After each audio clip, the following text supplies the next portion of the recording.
Don Enrique, bueno, aquí a mi auditorio, mis queridos seguidores, mi nombre es Basilio Cot, usted ya me conoce, soy un estudioso del fenómeno OVNI desde hace ya muchos años, 49 voy a cumplir este año nada más, y tengo este día a un invitado especial, a don Enrique Colbeck Vergara. Él es piloto y operador de tránsito aéreo de la Torre de Control del Aeropuerto Internacional de la Ciudad de México, don Benito Juárez. Y él tiene 48 años en esta labor y es una voz autorizada. Yo lo recuerdo, yo le decía hace un rato que estaba platicando con él, yo lo recuerdo como una de las voces autorizadas que explicaba técnicamente algunos aspectos y fue de los primeros, creo que es el único a la fecha, de los operadores de torres de control del país que se ha aventurado a hablar de este tema.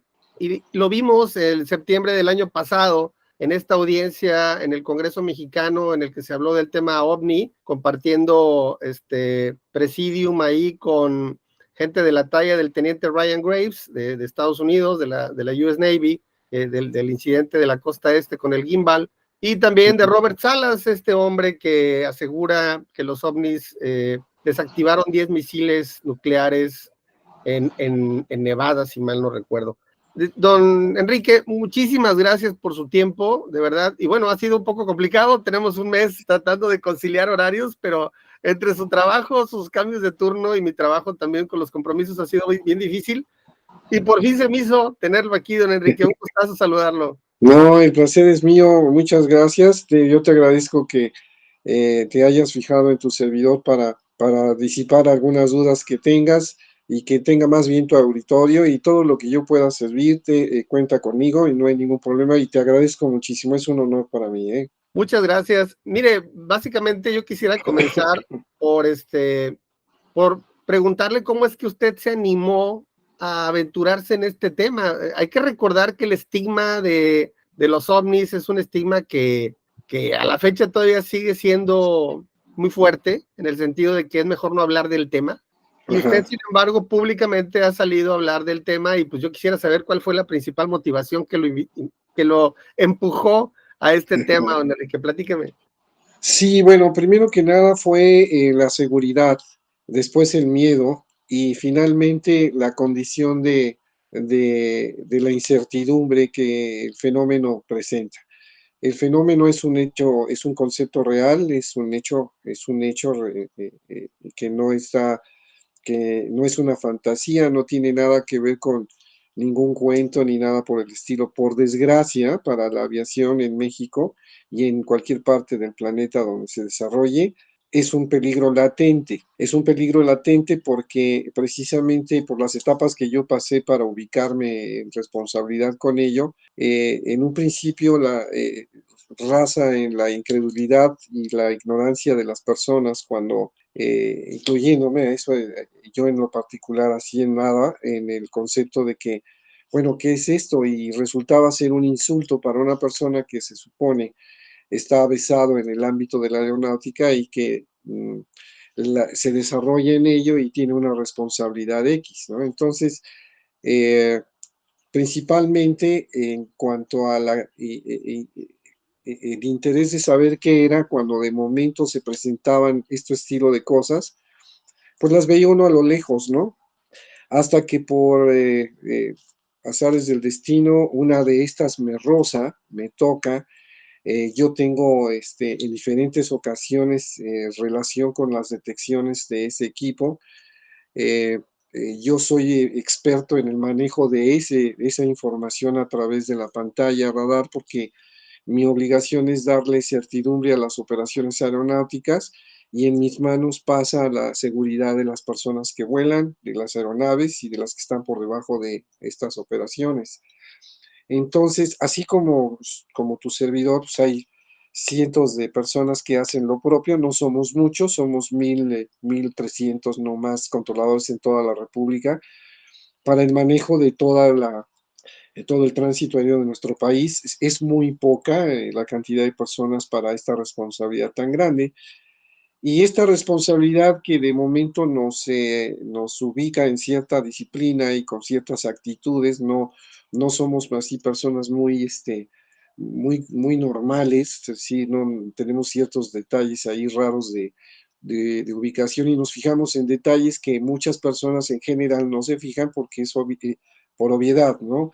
Entonces, en el rasero de este estilo de cosas diferentes se nos presenta que mi responsabilidad se ve inmiscuida y la responsabilidad que yo manejaba en ese momento o que manejo actualmente ya, crecía tremendamente sin que a nadie le importara nada.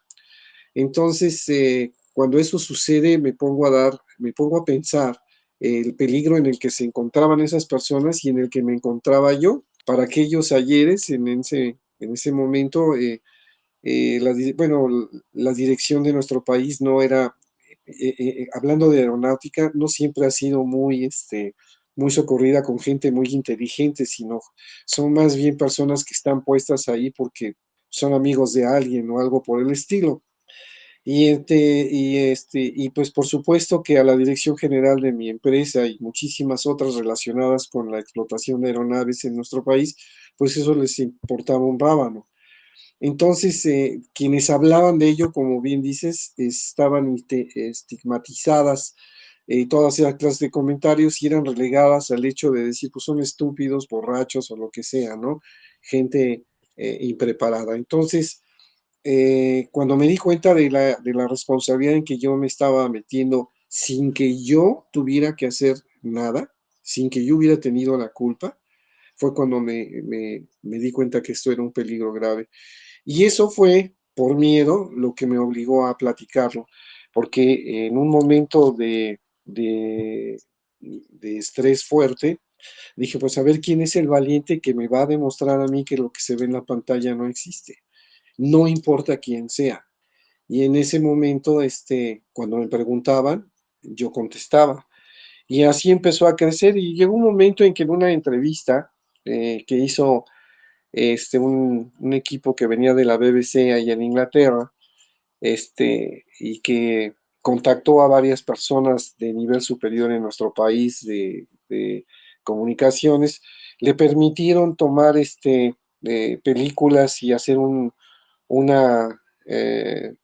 cortometraje de lo que pasaba en nuestro país, ¿no? Tocante a la aviación. Y entonces ahí un científico o pseudocientífico ahí medio raro empezó a decir estupideces al respecto diciendo que lo que veían en los controladores en las pantallas eran las emulsiones de gas que llevaban metal en su constitución y que era lo que detectaba la pantalla radar. Y yo dije, bueno, a lo mejor yo soy estúpido, pero este es más que yo.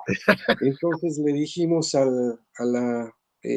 nos atrevimos a decirle al productor, que era una mujer muy bella, por cierto, que tuvo a bien escucharnos decentemente, una mujer nada displicente, y entonces le comentamos, esto que está diciendo este señor es mentira, ¿eh?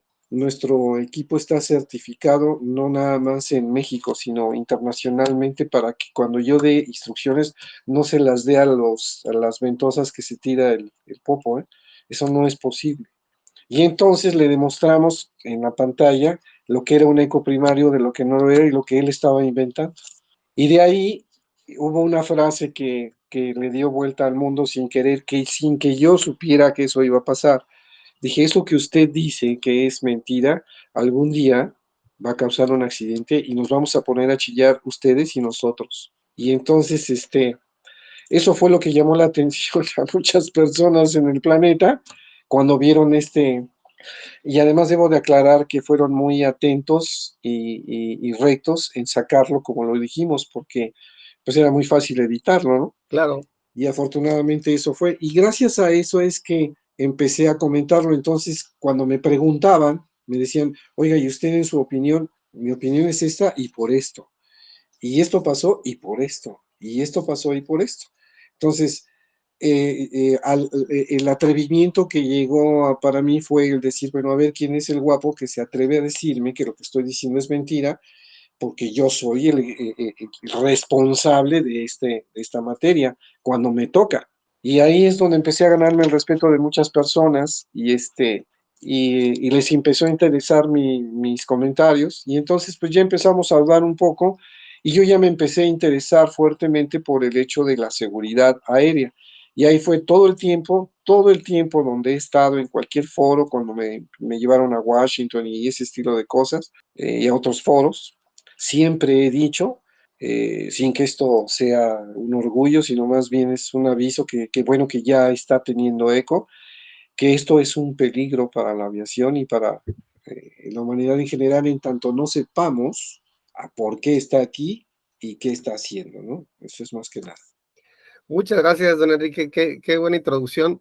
Fíjese que, bueno, yo destaco, por supuesto, la enorme responsabilidad que ustedes, que son gente entrenada, que ha sido formada, que como me platicaba recientemente, tiene que estar haciendo exámenes para verificar su salud, tanto física como mental, etcétera. Gente que tiene en sus hombros la responsabilidad de decenas, quizás centenares de miles de personas que están volando por todo el territorio mexicano, no solamente nacionales, sino también extranjeros. Y la verdad es que cuando una persona como usted, que tiene tantos años, con un prestigio, ¿sí? Gracias. Se atreve a abordar este tipo de temas, yo creo que lo mejor que puede hacer una persona inteligente es escucharlo. Y eso Qué es amable. así, o sea, eso es así de entrada, ¿no? Entonces, mire, Qué amable. le platico ahorita, si quiere también al final dejamos un espacio para que nos platique sobre lo de los radares y la situación actual, que Claro, ese claro, es todo un tema que me gustó mucho de lo que me dijo hace rato. claro. Me gustaría que revisáramos los 4 incidentes que comentó en la audiencia, Sí, porque con tengo gusto. algunas preguntas al respecto, y luego Ujú. otros 2 que traigo aquí de mediados de los 70s, y ya no procedemos a hacer una reflexión final y cerramos para que tampoco le quite yo tanto tiempo. No, no, no, el tiempo que gustes, este está dedicado a ti particularmente, sin Ah, ningún hombre, qué problema. amable. Muchas gracias, don Enrique, de verdad. Mire, vamos a iniciar con el incidente de Mazatlán, que estoy Perfecto. observando aquí que dice que fue en 1975. Si Ujú. recuerdo, usted en esa parte de la audiencia, usted hablaba de que 13 aeronaves reportaron que había objetos que estaban por ahí como que interactuando en sus vuelos, en sus trayectorias. ¿Pudiera platicarnos rápidamente ese incidente? Sí, claro, con mucho gusto. Fue uno de los primeros casos de los que yo me entero cuando entro a la aviación, en función de que ya estaban. Después están los dos, o anterior a eso, están los que tú quieres referirte después. Entonces, esas personas existen, son compañeros míos todavía, algunos ya están fallecidos, pero la mayoría están bien. Bendito Dios. Entonces, todo comenzó con un traslado de Los Mochis a algún lugar en el centro de control Mazatlán. Es importante también que para tu auditorio sepan que México se compone de 4 centros de control. El primero es Mazatlán, después le sigue Monterrey, luego Mérida y México. México está al centro, por heredad y geografía ya reparte lo demás, ¿no? Entonces, cada centro de control, yo laboro en el centro de control, no en la torre de control, pero yo entré como controlador de tránsito de torre en diferentes categorías hasta llegar a México como radar. Entonces, todo eso equivalía a preparación, exámenes y demás. En el centro de control está uno Es como el escalafón de ustedes, por decirlo de alguna manera. Sí, sí, uno sale de la escuela con una licencia para operar torre de control, así Claro. como cuando sale uno para volar con ciertas horas, para volar cierto tamaño de avión y peso, nada más. Y así, y luego viene el ordenamiento y las especialidades visuales, instrumentos, etcétera, etcétera. Lo mismo es para el control de tránsito aéreo y las categorías de los aeropuertos, porque hay aeropuertos que tienen una cantidad determinada de aviones y hay otros que tienen una exagerada cantidad de aviones. Entonces, ahí se establecen categorías y tanto de trabajo y como de control. Y ahí, en el centro de control Mazatlán, había trabajando un señor que se llama Alejandro Salomón, que es una gran persona, es un muy buen amigo y ahora es directivo de la empresa, o aquí del centro de, bueno, aquí de donde yo laboro. Este joven además es piloto y ha volado en muchísimas líneas aéreas nacionales y extranjeras, ¿eh? O sea que es una eminencia y es un experto.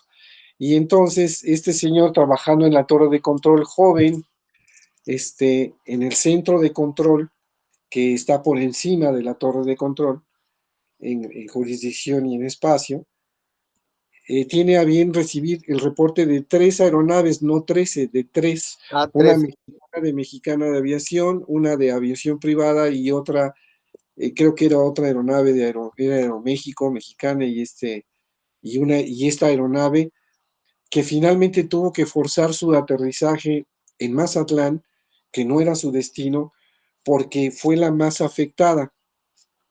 En las rutas en las que se convergían estas aeronaves, encontraron en su paso objetos que de momento se acercaron, eran 2 o 3 y a veces un poco más. No puedo precisar qué tantos más, pero más de 4 sí eran. Mm. Y empezaron a dar volar alrededor de estas aeronaves. Entonces todo el mundo se percató de ello, hablando de esas aeronaves. Ahí no había radar ni primario ni secundario en aquel entonces. El centro de control Mazatlán era centro de control manual. Así que todo era nada más por la referencia del piloto. Y los pilotos refieren que se encontraron con ese estilo de luces, que se estaban acercando, hasta que una aeronave decide, ¿saben qué? Yo ya no vuelo, me voy a bajar en Mazatlán, voy a cambiar mi plan de vuelo y voy a aterrizar de emergencia porque esto no me deja volar. Mm. Y tremendo. Supongo que se acercaban, o sea, peligrosamente, quiero pensar.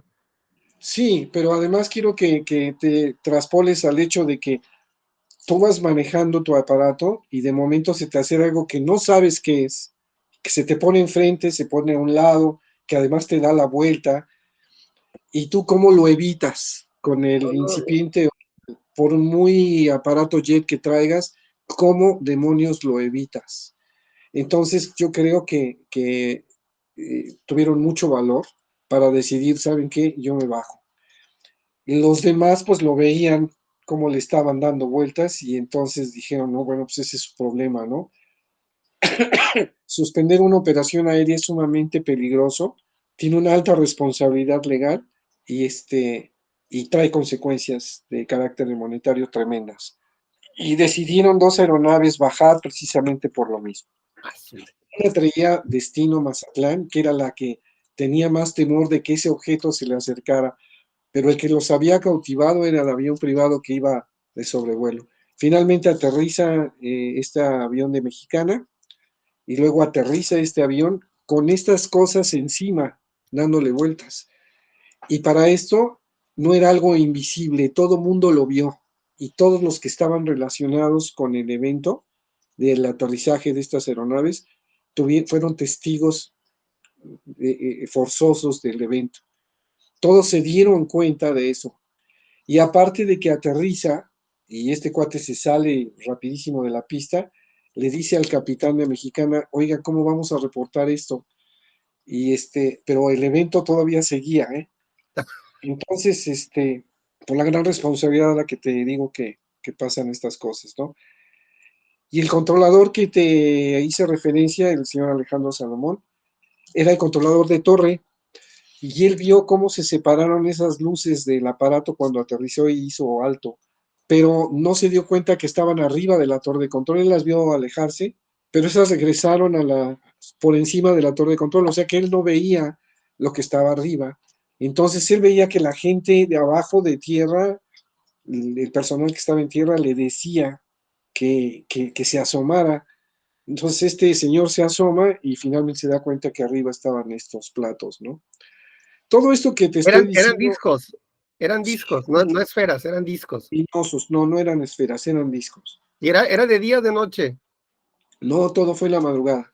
en la madrugada, ok. O sea, eran luminosos, se veían luminosos. Sí, exacto. Y ahora, tampoco te puedo explicar qué fue lo que vieron ellos, porque pues no me tocó a mí, Claro, claro. pero sí resulta aparente, y ahí es donde las cosas las puede uno manejar y las puede uno malinterpretar.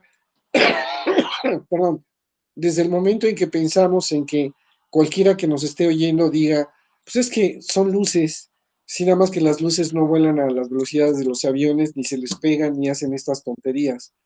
Dos, eran de por lo menos 20 metros o más de diámetro, no eran cualquier cosa. No, pues Las eran aeronaves grandes. eran un 727 de Mexicana, un DC-9 de Aeroméxico y un Falcon o algo así de que era el de la aviación privada. Era tranquilamente la tercera parte o la mitad de los aviones grandes, ¿no? Sí, Los discos. sí, o sea, esto que no sé qué pudiera haber sido en ese entonces, causó mucha consternación en el ámbito de momento y un susto tremendo. No sé qué hayan reportado, pero lo reportaron, porque se pusieron de acuerdo los capitanes para decir cómo lo iban a reportar, porque lo que vieron, pues no estaba tipificado en ningún lado. Pues no, de hecho. Entonces, Pero era un riesgo, claro. no puso en riesgo las operaciones de aeronáuticas de ese momento. Pero además no era el único que los vio, no fueron los únicos, fueron los afectados, pero los que los vieron, porque desde el momento en que lo reportan y que van a aterrizar en emergencia, se corrió la voz en autoridades y demás, y todos estaban pendientes del aterrizaje de esta aeronave y vieron lo que te acabo de comentar. Por eso es que es un hecho bien importante, el que la autoridad no lo haya referido o no lo haya levantado como reporte. De hecho, ignoro cómo lo reportaron, pero sí reportaron el evento. Y te repito, no es normal y tiene una consecuencia muy especial jurídicamente hablando el que tú modifiques tu ruta y te bajes nada más, pues me voy a echar un taco aquí en tal parte. No, no, así no será la aviación. Qué cosa. Entonces, implica una responsabilidad seria, muy importante, y por supuesto, tiene consecuencias.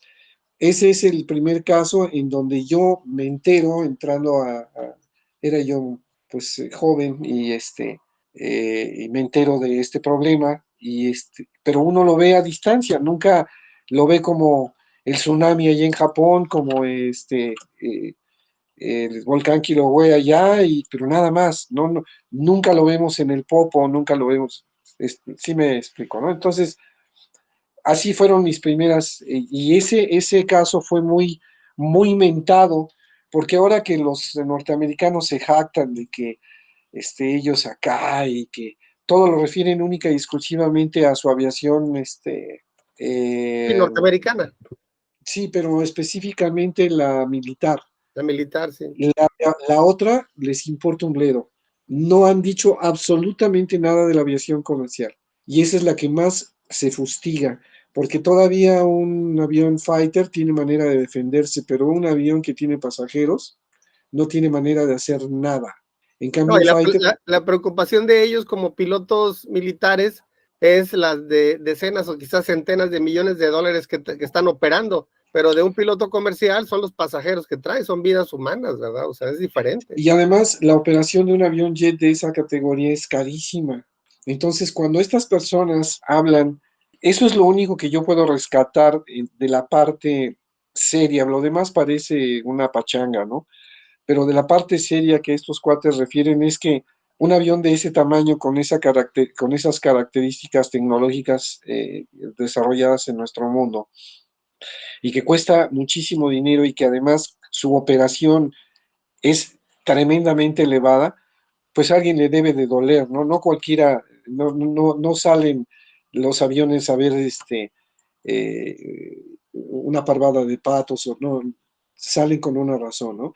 Claro. Entonces, haciendo referencia a eso específicamente, México tuvo la desgracia de en ese entonces tener un problema grave, serio, en donde hubo una interferencia ilícita en forma legal que establece una responsabilidad jurídica a alguien si esto hubiera sido una aeronave de cualquier país, haciendo experimentos estúpidos de cualquier índole en nuestro país, causando la interrupción, y eso es un delito que se llama obstrucción de las vías generales de comunicación, etcétera, etcétera, etcétera, y una serie de eventos en donde A México simple y sencillamente no le importó nada.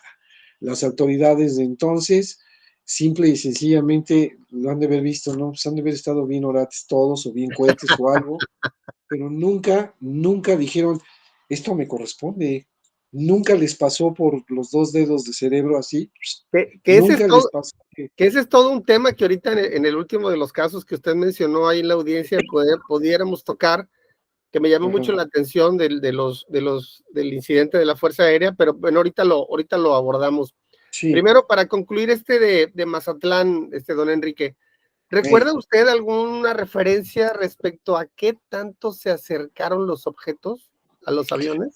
Mira, no, la grabación existe, es muy, hay personas que la tienen, yo la escuché algunas veces, muchas veces en algún momento, pero por desgracia me la conseguí en un cassette y ya no ni dónde tocarlo, que esa es la otra.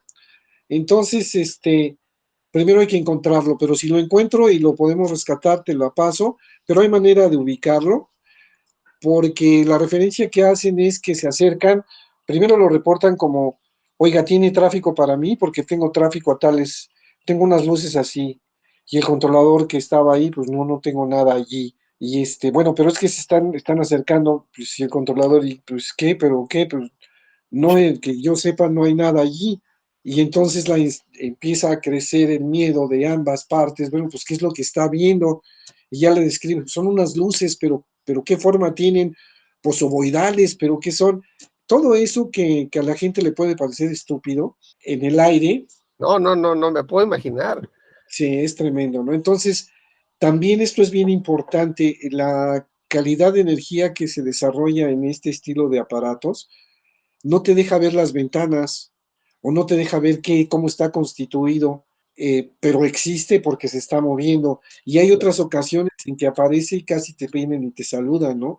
Ese estilo de excentricidades del fenómeno son las que todo el tiempo desde entonces han sido cotidianas, ¿no? Y en la aviación comercial de todas partes del mundo, no nada más de la milicia de los gringos güeros y de ojos azules, no, es de todas partes del mundo. Qué pena. Pero bueno, gracias, don Enrique. Vamos a continuar con el siguiente. Usted platicó en la audiencia del Congreso de un incidente en Aeroméxico de 1994 en el que hubo un impacto de un ovni a una aeronave. Platíquenos. Así es. Ese fue precisamente el que me hizo voltear a esto de una manera muy seria. Aunque yo tengo amigos que están relacionados con el tema y que lo explotan de alguna manera, lo platican y lo difunden y lo investigan, jamás había puesto interés al respecto. Y siempre han sido muy respetuosos conmigo cuando se refieren a mis preguntas y cosas por el estilo, porque saben que soy piloto y controlador. Entonces, les interesó mucho, como te comenté anteriormente, la manera en que hicimos referencia a un hecho bastante estúpido de un científico que vino a hacer una investigación en nuestro país, ¿no?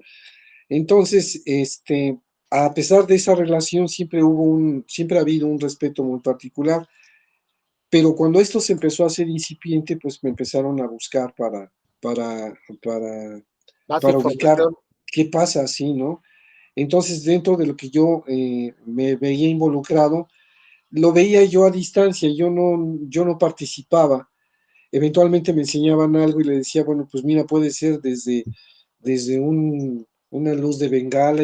¿Por qué? Porque yo no tenía referencias eran antes, no eran películas perfectas, sino además eran fotografías donde el grano se disparaba y cosas de ese estilo. Y dices, pues esto yo no te puedo decir, puedo confiar en lo que dice la persona que lo tomó, Claro. pero ¿qué es? No sé.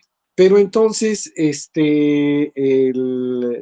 a pesar de ese conocimiento, me dicen, es el caso de, ¿cuál era? Porque ahorita me perdí El de 94, el impacto de un ovni a ajá. una aeronave de Aeroméxico. Habían pasado, antes de que después de este evento pasaron otros muy graves que te voy a platicar un ratito más, pero muy rápido para no quitarte mucho tiempo. Pero el principal fue que yo, a pesar de que me mantenía a distancia, esto me tocó fuertemente. Todo comenzó con un vuelo de Aeroméxico, un DC-930 de una cabina importante, en la que volaban, pues yo creo que más de 100 pasajeros, venían de Guadalajara a la Ciudad de México. Yo trabajaba en ese momento dando control en ese espacio de Guadalajara a México, en un sector que tenía Puerto Vallarta, etcétera. Todavía es más o menos, pero es un poco más grande ahora, ese sector. O ya son ahora dos sectores. Y despega la aeronave de S9, se establece a 29, a 31, creo que era el nivel de crucero en el que traía. Y yo cuidando mis salidas, llegadas, etcétera, ¿no? Y de momento me pide menor y ahí entre Toluca y La Piedad empieza a hacer el descenso, perdón, y en un lugar que se llama Pastegé, que tenía una baliza y que todavía la tiene, y que sirve servía de una baliza para una llegada codificada a México. Como una referencia, es como un faro, ¿no? Por decirlo de alguna Es manera. un faro, exacto, bien dicho, bien lo dices, es un faro electrónico que cuando pasas por él sabes a qué distancia te encuentras y qué tienes que hacer, ¿no? Hablando de, perdón, disculpa, pero No, no te preocupes. ya después te explico cómo son los procedimientos y cómo los volamos, ¿no? Para que la gente tenga también una referencia de que, bueno, sí hay un procedimiento y qué hacen, ¿no? Bueno, entonces el avión llega y en el descenso pasa de mi control al control de aproximación y llegadas. Y entonces yo veo que aparecen dos ecos primarios de los que te comentaba, son dos puntos blancos muy cerca del avión, pero nada más. No había una referencia, podían haber sido cualquier cosa, un helicóptero de los que daban las condiciones del Del tráfico y esa. clima o lo que fuera, ¿sí? Exacto. Entonces, en esa condición, coordino la llegada y en ese inter suena el teléfono y nos dice una persona que aparentemente salía de un restaurante del World Trade Center y que supusimos nosotros estaba medio beodo porque nos decía, oigan, obviamente era un personal de aviación el señor, porque tenía los teléfonos privados del centro y nos dice, yo no recibí esa llamada, nos dice, oigan, ¿por qué dejan que ese avión vuele tan cerca del World Trade Center, del edificio? Está tan cerca que hasta las ventanas se le ven. Y dijimos, oye, están reportando, pero para esto empezaron a llegar llamadas a diferentes unidades de control y a la comandancia del aeropuerto. Y una de esas nos llama a nosotros y nos pregunta que a quién teníamos volando ahí, que toda la gente se estaba quejando. Y dijimos, no, pues ahí no hay nadie. Ahí nada más pasa un solo avión cuando va a aterrizar. No pasan dos ni pasan tres, pasa uno solo y detrás del tiene el que sigue para aterrizar y a una distancia para que no lo alcance y no choque. Así que era estúpido que nos dijera el comandante que a quién teníamos allí. Sin embargo, salieron a ver muchas personas a buscar por binoculares y demás y no se vieron nada. Entonces lo tomamos malamente como si fuera un borrachito que salía de su fiesta y que vio eso. Para referencia triste, el avión que yo entrego, llega un compañero, me releva, acuérdate de los dos ecos famosos que te comenté, yo no hice referencia a ninguna porque pues no había por qué hacerla, no tenía yo conocimiento de nada, y aunque sabía de la llamada, no tenía relación. Entonces, el World Trade Center y La Piedad están bien lejos. Sí. Entonces, me voy a la sala de descanso a tomar mis alimentos, estaba yo tratando de calentar mis cosas y demás, cuando de momento entra el compañero que me releva y me dice, coloquialmente, no porque esto fuera así, pero me dice, ya cayó el 109, era el tráfico que yo traía. Le dije, el que venía de Guadalajara, sí, ¿cómo que ya cayó? Sí, dice que está en emergencia. ¿Cómo que en emergencia? ¿Qué le pasó? Dice que le pegó algo en el World Trade Center y se fue a hacer un pasos bajos porque tiene un problema en el tren de nariz. Órale. Fue cuando dije, a ver, ¿De qué ¿qué estás pasó? hablando? Y yo estaba viendo el avión aterrizar. Aterrizó muy bien, tocó con 2 puntos, como decimos nosotros, toca las llantas del tren principal, después baja la nariz, se tarda en bajar la nariz porque él suponía que el golpe había sido en la... Y ahí ya empezamos a preocuparnos todos, los que sabíamos de la llamada, ya estábamos involucrados sin saber. Alguien nos avisó que alguien estaba allí y no le hicimos caso. De ese tamaño es la responsabilidad. De hecho, don Enrique, sáqueme de una duda. Por ahí circuló un video en donde se ve que es como una esfera que pasa muy cerca de un ala de un vuelo comercial, precisamente ahí por la zona del World Trade Center. Es similar, ¿verdad? Es similar porque la que hacen referencia a mí me dicen por teléfono, Pero es que se oye, ve bien cerquita. sí, es que está cerca. Realmente se ve bien cerquita. Imagínate, este es el World Trade Center, por decirlo así, bueno, está muy feo, ¿no? Pero bueno, este sería el World Trade Center, y aquí en la parte de arriba está parada esa cosa, está volando en estático, y las aeronaves que pasan por ahí viran para enfilarse a la pista. Pues eso evidentemente era un peligro, y no lo veíamos. O sea, Pero, el radar no había radar en ese momento. no, sí, pero ahí hay referencia a radar. Todo el tiempo había detección radar. Yeah. Pero acuérdate que el eliminador de ecos fijos, si no se mueve, Sí, lo elimina. A la tercera lo elimina. así que ahí no había nada. Y además, legalmente no debería haber habido nada. Ahí solamente pasa una aeronave. No puede pasar dos ni tres. Pasa una en un tiempo y un tiempo después pasa la que sigue. Y así es. La diferencia entre avión y avión son de 30 a 15 segundos a dos pistas diferentes o un minuto de referencia en vuelo. No es nada. Para tomar pistas son segundos los que vas del World Trade Center a 30 segundos para tocar. Bueno, depende también del tamaño de la aeronave, ¿no? Para que no pase lo que Ah, pasó sí, claro, pero con estamos hablando de... Juan Camilo Muriño, ¿no? Que les tiró el Learjet, Sí, la ese turbulencia. avión también tiene esas capacidades, nada más que estamos hablando de un avión privado, de la aviación ejecutiva. Es como si trajeras, valga la comparación Analogía. estúpida, sí, una disculpa. Es como si trajeras un camión de pasajeros y un Jaguar, ¿no? El Jaguar es el avión de Muriño y el avión y la camioneta grandota pues es la de pasajeros, ¿no? Sí. La Entonces, turbulencia es muy importante. sí, y todo eso. Entonces, allí también debo hacer, digo, ya pasó, ya está sepultado el señor y demás. La turbulencia no lo tira, jamás. Eso es una tontería, eso fue a haber sido un error estructural de la aeronave o algo por el estilo, pero no tiene nada que ver ni con que lo tiraran o que se... Eso fue un desagradable accidente por un concepto estructural que esas aeronaves ya traían. Pero en fin, ¿no? Ahí después te explico cómo es que no es posible y te puedes referirte a ello en internet, que la turbulencia lo tirara. No Sí, es posible. Por muy todo el bien. tiempo estuvo por debajo de la aeronave, ¿no? Ya. Pero para volver a entrar a detalle, yo veo aterrizar la aeronave en ese momento y de momento nos hablan por teléfono, yo ya voy a relevar.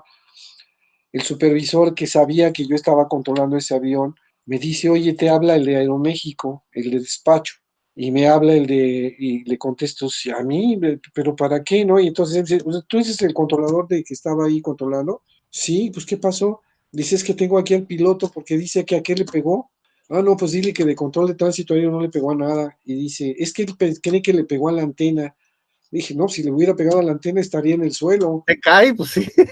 No, eso en realidad no pasó. O sea, no sé a qué le pegó, pero aquí no tiene nada que ver con tránsito aéreo. Entonces me lo pasan y al mismo tiempo me hablan por el otro lado y me dicen que tenían un video de ese estilo. Y entonces yo lo que hago es, fíjate nada más qué cobarde me vi.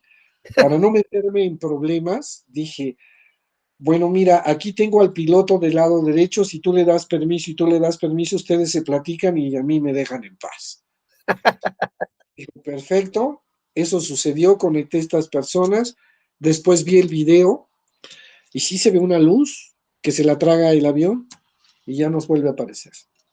Entonces, Evidentemente ahí había algo. ¿Pero hubo un daño físico a la aeronave? Sí, claro, por Ah, supuesto.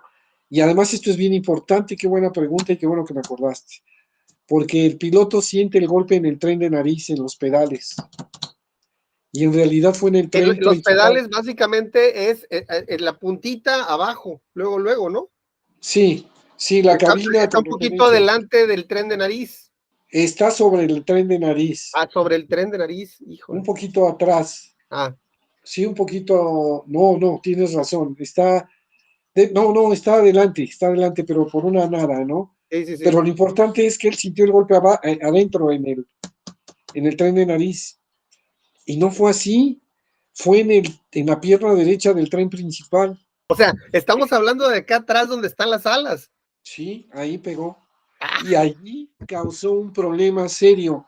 Cortó una línea de hidráulico. Ahora, este es el tubo del hidráulico. Para esto, el actuador del tren de nariz son unos cilindros grandotes que hacen que eh, se haga la palanca y baje el tren y se traban para que pueda así es. aterrizar.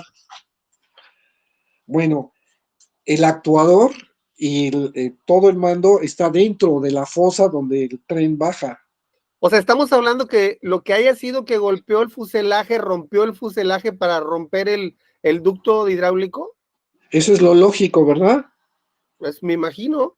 No, así es. Eso es lo correctamente sensato y pensado. Lo insultativo es que ese foso que estaba allá adentro, este es el tubo del hidráulico para precisamente empujar el tren. Cuando un tubo se degolla, digo, yo no soy plomero, pero así como está la situación, se puede degollar de las esquinas donde está conectado, o puede abollarse en medio, O sea, alguna ¿estamos? tensión o algo que exista, ¿no? Y se puede perforar, ¿estamos de acuerdo? Sí. Lo que no puede pasar,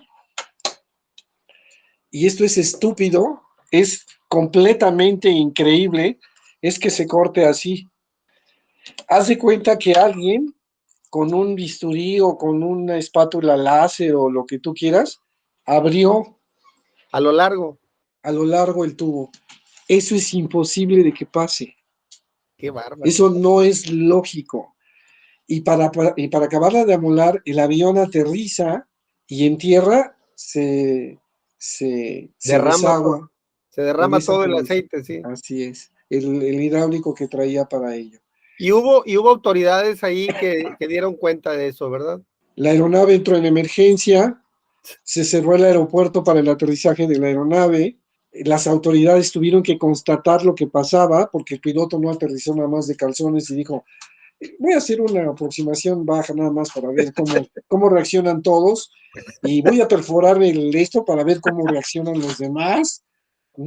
Evidentemente no. Qué cosa. Evidentemente hubo un incidente grave que puso en peligro la operación aeronáutica.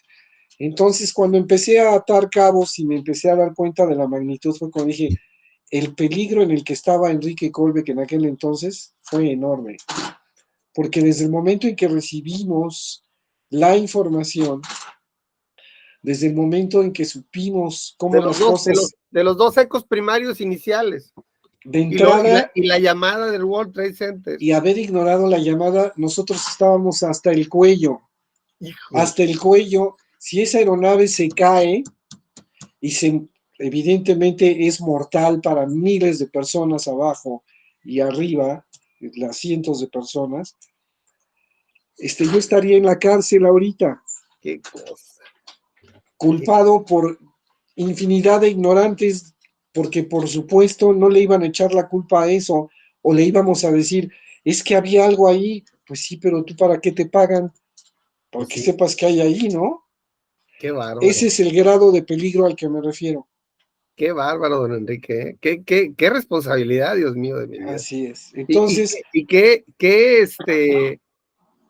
secuencia de hechos tan extraña. Por ejemplo, los ecos primarios, ¿alguna idea a qué distancia estaban de la aeronave? ¿O venían en paralelo que la aeronave? no, aparecen simultáneamente, ¿cómo tiene? Aparecen simultáneamente, cosa que también es muy rara. O sea, puede aparecer un eco primario de una aeronave que anda por ahí dando vueltas en forma visual, ¿no? Es que si mal no recuerdo, cuando hay dos aeronaves muy cercanas, el eco que se devuelve es como uno solo. No, no necesariamente. Ah, El eco primario, dependiendo de la calidad del radar, hace distingos ya, por metro, ¿sí? ya, ya, Pero cuando está uno sobre otro, dependiendo del ángulo de refracción, puede hacerlo uno solo. ya. Por eso la mayoría de los pilotos contrabandistas se le pegaban a los aviones para Sí, evitar esto. para que no los detectaran, claro.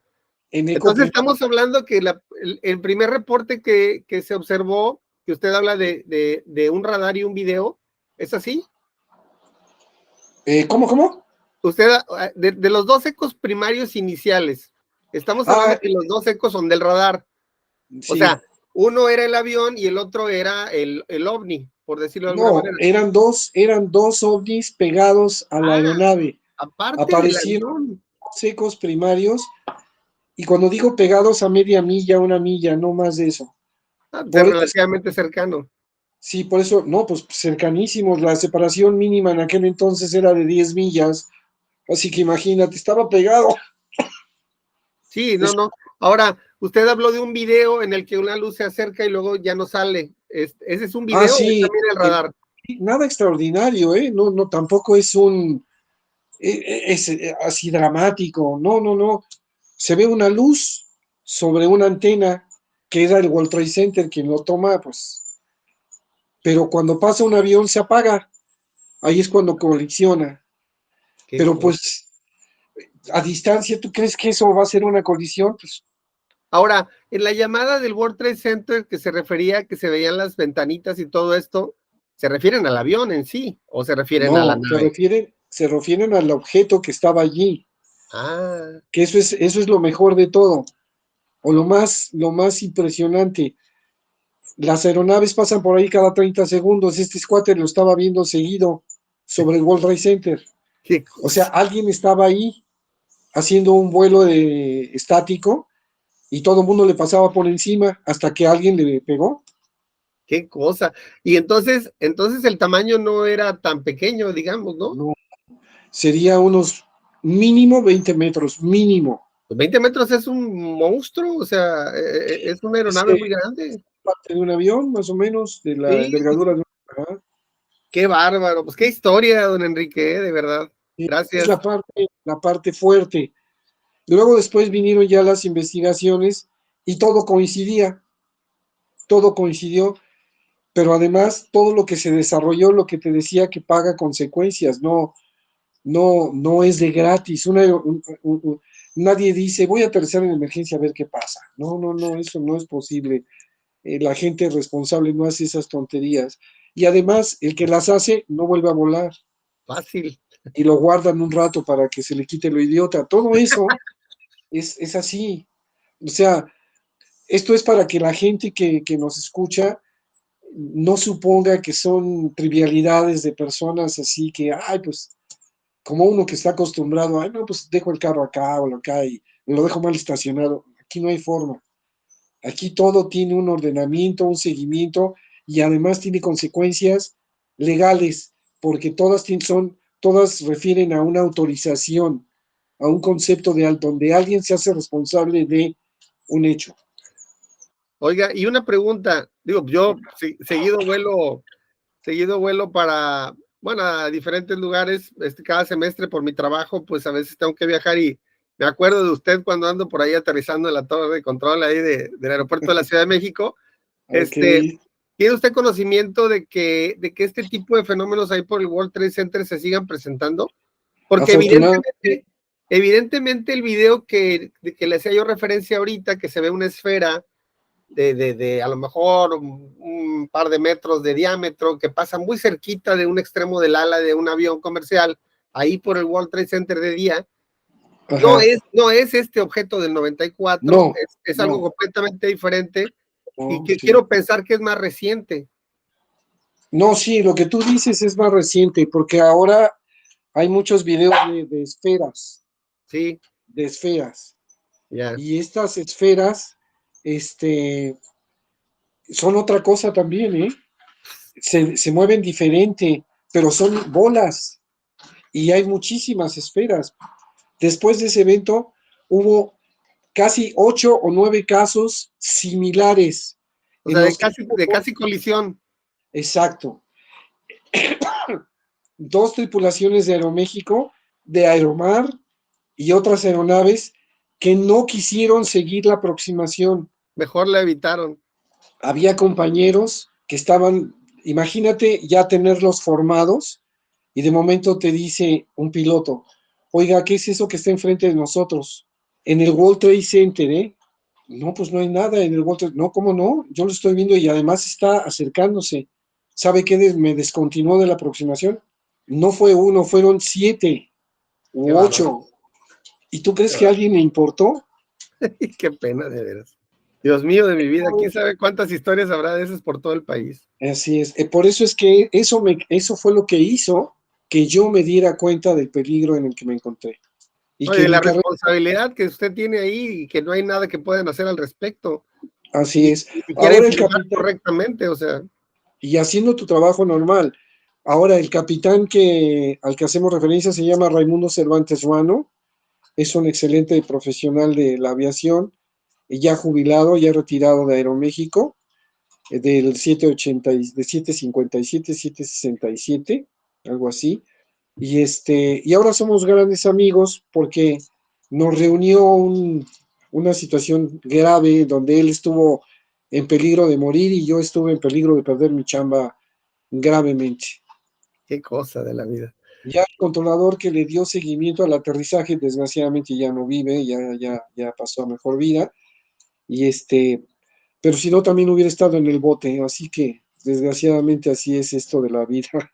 Qué cosas. Bueno, vamos a pasar al tercer incidente, que es el incidente de Morelia, ¿Ok? que si mal no recuerdo, también suspendieron un despegue, que me decía Así, usted que eso es ilegal también, que eran alrededor de 15 o 20 ovnis que invadían la pista. Platíquenos de este ajá. incidente. Sí, la Ay, pista, sí, no sé qué año fue, ¿eh? Sí no tengo el eh, dato del año. yo te lo consigo, acuérdate que yo soy pésimo para ello, una No te disculpa, pero preocupes. después te lo mando.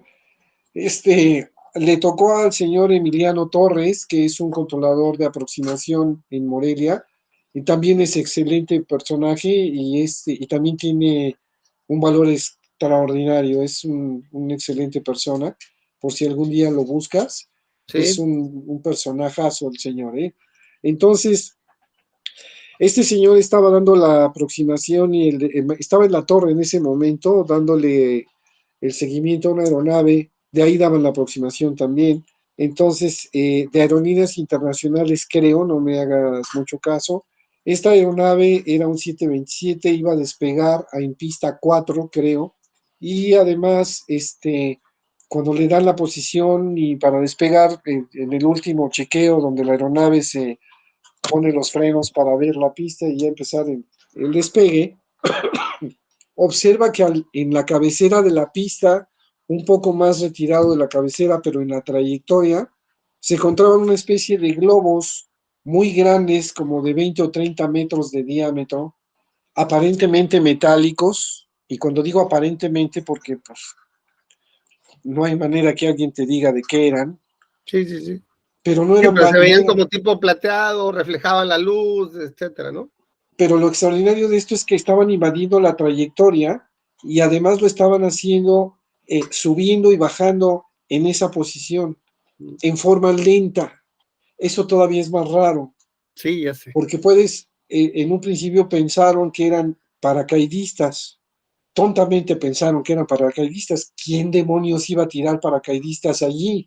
O sea, no tiene Y sentido. sin ninguna autorización, sin ninguna aeronave que estuviera ahí cerca y que nadie se hubiera dado cuenta. Pero lo más extraordinario es que esos bajaban y luego subían y bajaban y subían en forma lenta y no eran pocos, eran más de 12, 13 o 14. Y luego esta situación se hizo grave todavía porque la aeronave en cuestión les dice, involucra de inmediato al controlador y le dice, ¿qué es eso? Y el controlador dice que no sabe. Cuando eso sucede, el comandante se da cuenta y sube a la torre de control. Y se dan cuenta a ambos lo que está obstruyendo la pista. Ahí Dice, pues tienen, no sabe tienen binoculares, si mal no recuerdo, ¿no? A todo, la mano. todo lo necesario para verlos. Y en ese momento, el controlador y el piloto deciden, no, pues no despegue hasta saber qué pasa. Nadie, y empiezan a hacer la investigación. Eso dura 15 o 20 minutos. Era de día, ¿verdad? Sí, era de día. Era en la tarde, porque yo me acuerdo que entrando a trabajar, el compañero que estaba en ese sector me dice, oye, Kike, acaba de haber ovnis acá, y estuvieron graves, casi colisión. Para entonces ya la gente tenía más conciencia del fenómeno y lo tomaba de mejor manera. Todo esto que te estoy comentando pasa al momento y se decide detener la operación de una aeronave porque no se sabe qué es lo que está afectando el despegue y qué va a pasar después. Y el controlador está exactamente igual atorado en ese detalle. ¿Cómo ves? No, qué bárbaro. Este controlador con el comandante, más las autoridades aeronáuticas, más los bomberos, que son los que más se asustan porque en esa cabecera. Don Enrique estuvo enfermo y apenas está saliendo de su problema de salud. Había tomado unas vacaciones y le tuvieron que hacer exámenes de todo tipo, parte de su trabajo, tanto psicológicos como físicos, de todo tipo, por la responsabilidad que precisamente él mencionaba hace un momento. Pero qué interesantes historias. Un verdadero lujo tenerlo aquí. Ahorita lo que sigue es el incidente de la Fuerza Aérea Mexicana en la sonda de Campeche, que él también hizo referencia en la audiencia pasada. Y luego le voy a preguntar sobre dos incidentes de mediados de los 70s que sucedieron con pilotos mexicanos, muy interesantes. Entonces, en ese evento hubo muchas situaciones jurídicas también de perjuicio grave. Se detuvo el despegue de una aeronave y aquí viene una cosa muy simpática. Eso es un delito federal que amerita cárcel. Dios mío de mi vida. Se llama interferencia a las vías generales de comunicación. Entonces, obstrucción o interferencia, como sea, resulta que lo fortuito y lo agradable de esto es que estaba conectado, estaba con él la autoridad aeronáutica correspondiente. O sea, ¿Y él qué? también fue testigo. Claro. Entonces, ¿qué? ¿Cómo reportaron eso? ¿Y qué sucedió después? Dios ¿Qué mío. minutos fueron de gratis? ¿Sabes lo que cuestan 15 minutos en el suelo de una aeronave en combustible y eso? No, Con no, no, no. encendidas. ¿Te das cuenta hasta qué grado de ignominia e ignorancia en ese momento invaden a ciertas autoridades y cómo se va de la responsabilidad así de fácil? Pero ahí no acaba el asunto. Después de estar pacientemente viendo qué demonios era eso que estaba ahí, que nadie supo qué fue y cómo interpretar, finalmente desaparecen del horizonte de la vista del piloto y del controlador. Y se autoriza el despegue bajo la responsabilidad del piloto porque no se sabe qué demonio sigue del otro lado. Claro. Y evidentemente después de despegar, la aeronave pasa del control de aproximación de Morelia al control de área donde nosotros trabajamos y ahí se le da contacto radar. Morelia no tiene radar, es manual. Entonces despega y en el inter de la pista más unas 5 millas se cruza con decenas de esferas plateadas, casi colisión. Dios mío de mi vida. Y entonces, Y ustedes lo ven en el radar, ustedes sí pueden no, ver en el radar. no, porque ahí no hay radar primario, Todavía no estaba al no, alcance. hay radar secundario. Qué Ahora cosa. te explico, yo creo que vale la pena hacer la referencia de a qué nos referimos con radar primario y secundario. Pero entonces le dan contacto radar, pero pues las cosas que estaban obstruyendo la trayectoria de la aeronave no se ven. Y entonces el piloto a gritos le dice, acabo de cruzarme casi colisión con decenas de esferas. Y cuando tú dices decenas de esferas y la gente de momento que es medio insolente para pensar, porque a veces se necesita tener valor, para esas cosas, dice, pues es que fueron globos, como si los globos estuvieran permitidos en esa parte. Para tu información y como mera referencia, hace 2 días se detuvo el despegue y la operación del aeropuerto de México, del Distrito Federal, por unos 2 drones que estaban por ahí dando vueltas, que pueden tirar una aeronave, así de simple. Drones donde la gente cree estúpidamente que eso no va a causar un problema. De Dios ese mío. tamaño de responsabilidades que la gente no maneja, pero que hay personal que está involucrado en ello. Por eso es que sí existe esa. Y también como paréntesis, esa clase de drones o globotes que de momento Estados Unidos sí detecta y que nosotros no, que atravesaron la Ciudad de México, que atravesaron el centro de México, entrando por Colima y salieron por Tampico, allá por donde tú vives, cerraron el aeropuerto de México 14 horas o más. No el aeropuerto, un espacio aéreo de nuestro territorio nacional fue cerrado por la incidencia de estos fenómenos. Qué cosa.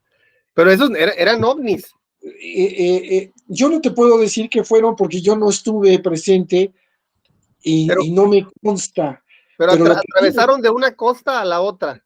así es, cerrar un espacio aéreo que tenía 60 millas de ancho No, con hombre, unos 6,000 pies más bien 6,000 pies de ancho, y en lo ancho de la franja eran 60 millas y 1,000 millas en la distancia por más de 14, 18 horas, nada más para ver que pasaran unos globos chinos.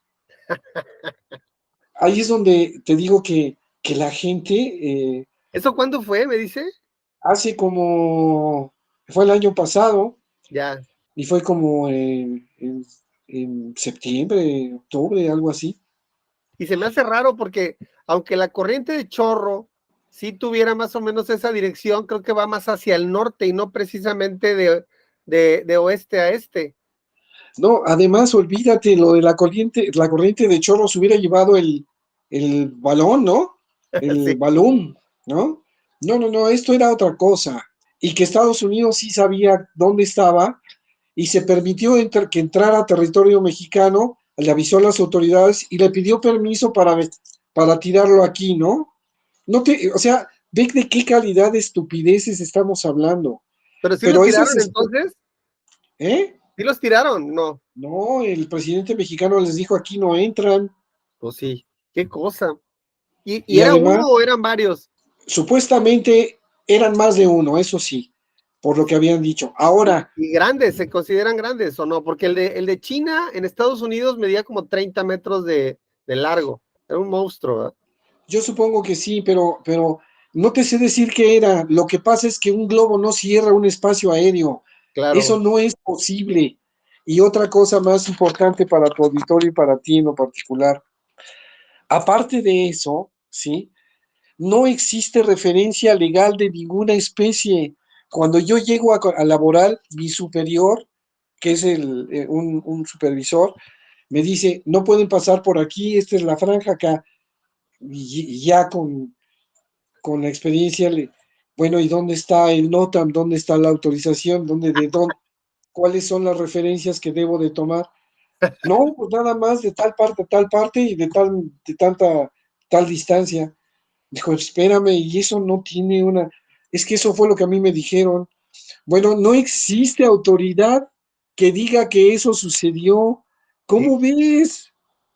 Oiga, ¿Verdad que nos gastamos ve- bien en México para hacer estupideces? ya sé, ahorita vamos a hablar de estupideces cuando lleguemos a lo de la Fuerza Aérea. Oiga, no, Ajá. quisiera hacerle una aclaración porque me estaba viendo yo ahorita en mi cámara que me estoy riendo muy seguido. Es de nervios, don Enrique. Me dan ¿Qué? nervios las implicaciones que tiene todo esto.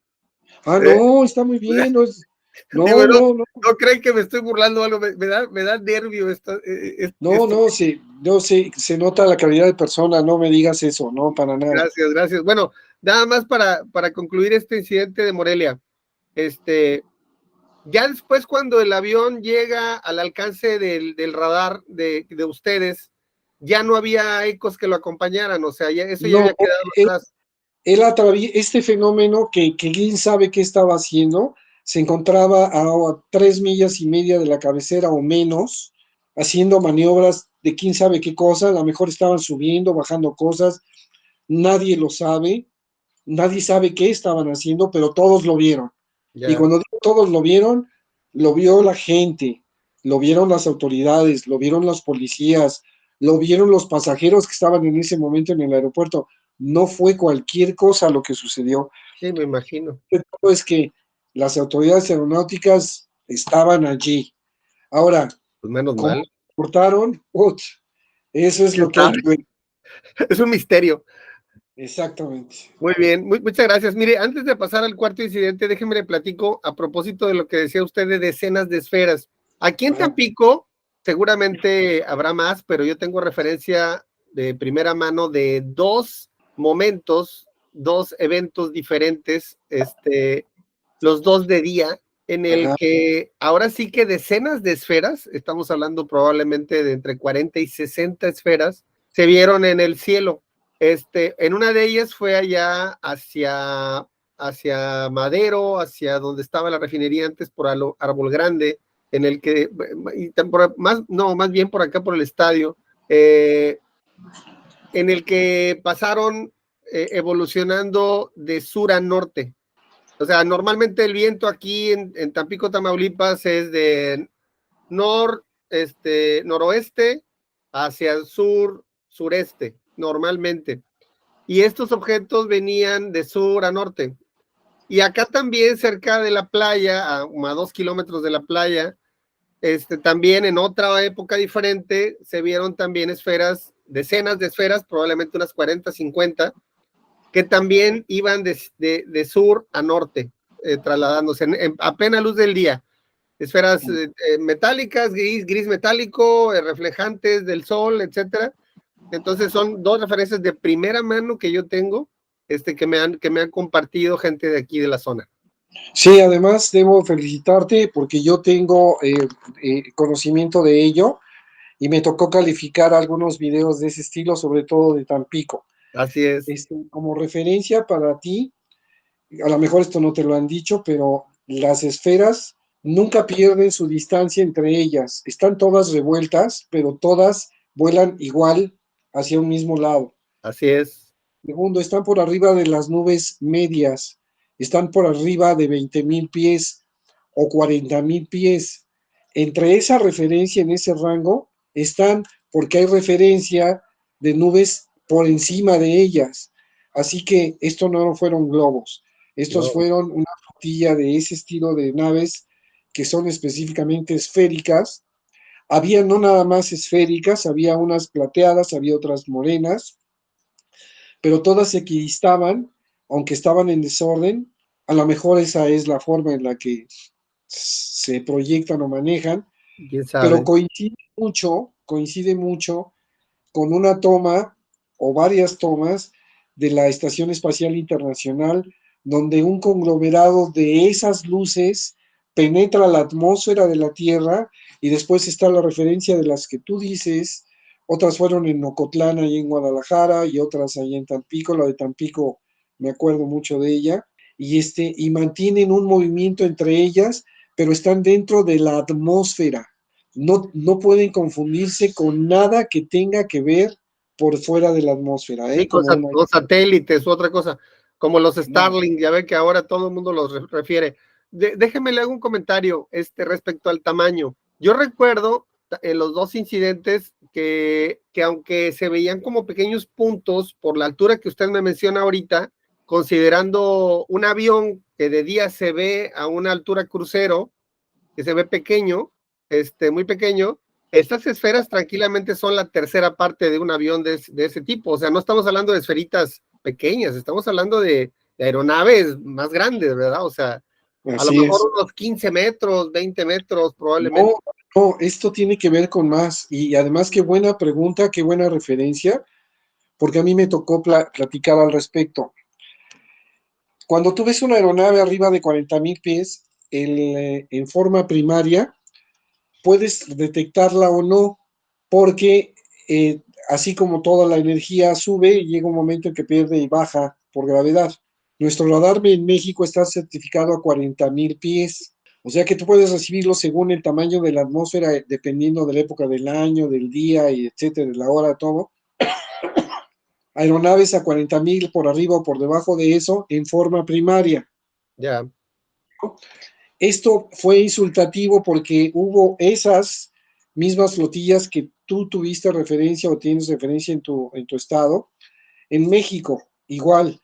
Y yo hacía la referencia del tamaño y cómo es que lo sacamos. Bueno, una aeronave, para que tú veas una aeronave arriba de 40,000 pies de ese tamaño, porque si estuvieran por debajo de 40,000 pies, forzosamente las hubiera checado o las hubiera detectado el radar primario Estaban de dentro del alcance. pero no hubo detección de tal condición. Luego entonces están por encima de los 40,000 pies, Entonces es pero un dentro, animalón. y dentro de las capas de la troposfera, de ionosfera, etcétera, donde se establece la aviación. ¿Estamos? Sí. Referencias de nubes. Ahora el tamaño. Para que tú a simple vista veas un óvalo del tamaño de una lenteja o menos de eso, a más de 40,000 pies, ¿de qué tamaño crees que estamos hablando? Estamos hablando de 2 o 3 veces el Estadio Azteca. Para que tengas una idea de qué referencia estamos tomando, el Estadio Azteca tiene 100 metros de cancha y vamos a suponer que tenga 100 metros a De los un lado y del lados otro. gradas, ¿no? Y distancia para que no haya, sí, estamos en la Sí, sí, estructura. sí. ¿Eh? Bueno, si tú acomodas 3 aeronaves de aquel entonces 727, una detrás de otra, caben tres que miden más de 100 metros. ¿Estamos de acuerdo? Pegaditas, ¿eh? Una detrás de Sí, otra. sí, sí, sí, sí. Arriba de 40,000 pies, tú ves una aeronave porque deja una estela de condensación, Se ve un no porque puntito. veas, exacto. Y cuando la llegas a ver, ves una crucecita que no Así alcanza es. 1 milímetro. En la noche nada más se ve la luz, o sea, las luces de Exactamente. ubicación. Y del día puedes ver la crucecita Sí, sí, si sí. tienes muy buena vista. Pero pequeñita, muy pequeñita. Pero ahora imagínate una lenteja de ese tamaño a simple vista, pues ¿de qué tamaño es? Pues son 3 veces o más el Estadio Azteca. Qué bárbaro. Estamos de Ahorita, acuerdo. ahorita al final le voy a platicar una historia muy interesante que tengo de un tan pequeño, a propósito de naves muy grandes, ¿eh? Por ejemplo, Ok, sí. la de mi mamá, mi tía y mi abuela, hay un ejercicio en el que usted estira el brazo y abre el pulgar y el índice y trata de hacer una Ah, referencia para tratar de medir una distancia de un tamaño de una nave. Cuando yo lo hice con ellas, el largo de la nave de mi madre andaba sobre los 30 metros, porque lo vieron a 100 metros de distancia, sobrevolando aquí en donde vivían ellas. Y sí. ahorita la historia que le voy a contar al final, estamos hablando de una cercanía de 20 metros. O sea, está todavía más complicado el asunto, pero ahorita se la platico. Vámonos Claro. al último incidente, que fue el de la Fuerza Aérea Mexicana, que fue en 2004, don Enrique, usted lo platicó. Tenemos un video ya muy circulado por ahí de Jaime, donde aparentemente 11 objetos estaban cercanos a una aeronave de la Fuerza Aérea Mexicana, que fue filmado con una cámara FLIR. Platíquenos. Sí, a mí también me llaman, me hacen el favor de invitarme para calificar el video en función de tránsito aéreo, ¿no? Todo en referencia de tránsito aéreo. Ya dimos fe de que no hicimos la investigación correspondiente, no eran tráfico aéreo conocido, no había referencia alguna con ninguna aeronave visual o aeronaves visuales o militares que estuvieran haciendo incursiones dentro del área, etcétera, etcétera, etcétera.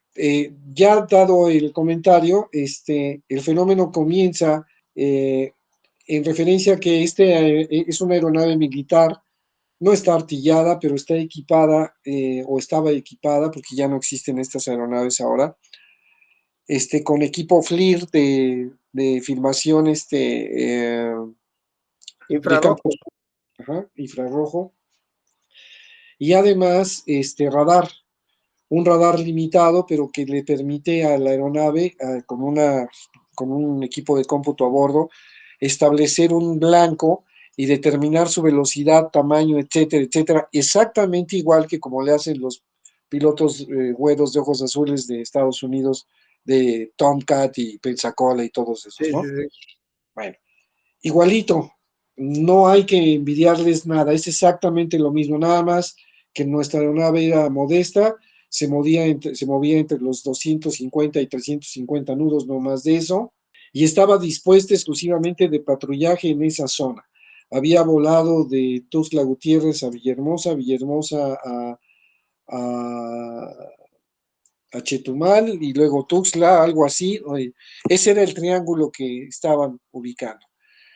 Cuando estas personas iban en forma perpendicular buscando una aeronave de narcotráfico, porque para eso estaban, habían ubicado una pista que ya conocían, que sabían que ahí hacían esas operaciones, y les llama la atención un eco primario, un eco, que, que tiene referencia en radar y que están viendo que tiene muy baja velocidad, menos de 70 nudos. Y dijeron, ese cuate va a aterrizar allí. Y lo empezaron a seguir. Pero se dan cuenta que de momento al quererse acercar, la aeronave se retiraba y luego cambiaba de velocidad y hacía un cambio abrupto de 70 nudos a 250 o 300 nudos, y eso no lo hace nadie así de rápido. Qué bárbaro. Entonces decían, ¿esto qué es? Para entonces había un banco de nubes de cúmulos, era una capa de estrato cúmulos ¿Se acuerda usted la separada, altitud? 13,000 pies más o menos. 13,000 pies. Y dos preguntas, don Enrique, nomás para ubicarme. Ajá. ¿Recuerda usted de los puntos cardinales la trayectoria del avión y de los objetos? Sí, el rumbo que llevaba la aeronave era rumbo norte hacia el Golfo. Y es Ya. cuando detecta a la aeronave y la trata de seguir y entonces cambia de rumbo norte a rumbo noreste. Así que iban de Villahermosa hacia la derecha. Sí, hacia la sonda de Campeche, donde están las Así es, plataformas por ahí. ¿Y los así es. objetos iban en paralelo con ellos? No, iban en forma perpendicular a la trayectoria del norte, o sea que iban de oeste a este. De oeste a este, ya. Pero De, no se de- dan de cuenta, tierra, de tierra al mar. estaban sobre el mar en un principio. Ya, Esto también es extraordinariamente importante. Mucho ojo con esto y párame donde necesites hacer hincapié en algo, ¿eh? sí. Es bien importante. El fenómeno, primero descubren una sola aeronave y la siguen y se dan cuenta que se mueve muy raro. Y en el Inter, con los paneos del radar, esta aeronave detecta dos más con una luz muy intensa y le da referencia al piloto y el piloto nunca la ve. Y le dice que está a 15 millas de su posición. Cuando este avión está volando hacia rumbo noreste, lo tiene al oeste-noroeste y está volando de rumbo oeste hacia el este. Entonces, en esa diagonal, la aeronave detecta hasta 11 objetos después, todos en radar primario, ¿eh? Sí, sí, sí. Radar primario. Y entonces, para saber qué eran, les ponen el infrarrojo y se dan cuenta que son luces. Bueno, para comenzar, si son con la detección infrarroja, evidentemente tienen que registrar calor y Calor, son registrar térmicas, luz, son térmicas, sí. obvio, obvio. La gente dijo que los pozos, cuando digo la gente, algunas personas, ¿no? Hubo un piloto de Aeroméxico que en su momento trató de refutar este concepto con todo el debido respeto, en paz descanse el capitán, y dijo que abiertamente que los pilotos de la Fuerza Aérea eran unos estúpidos porque lo que ellos estaban viendo eran los pozos de Cantarell que se encontraban en el Golfo. Ah, es una Y, tontería eso, hombre. sí, sí, Estaba a la tremendo. misma, casi a la misma altitud y no puede ser, hombre. O sea, estaba Y lo fuera más de. de todo es que lo diga un piloto de capacidades de esa categoría. ahí más que nada le saltó el rencor, en paz descanse, ¿no? Pero aquí lo importante es que la referencia que se tiene en el parámetro de detección y de la filmación es a ras y a nivel de la aeronave. Sí, Y puedes checar todo alrededor de la información que se está grabando.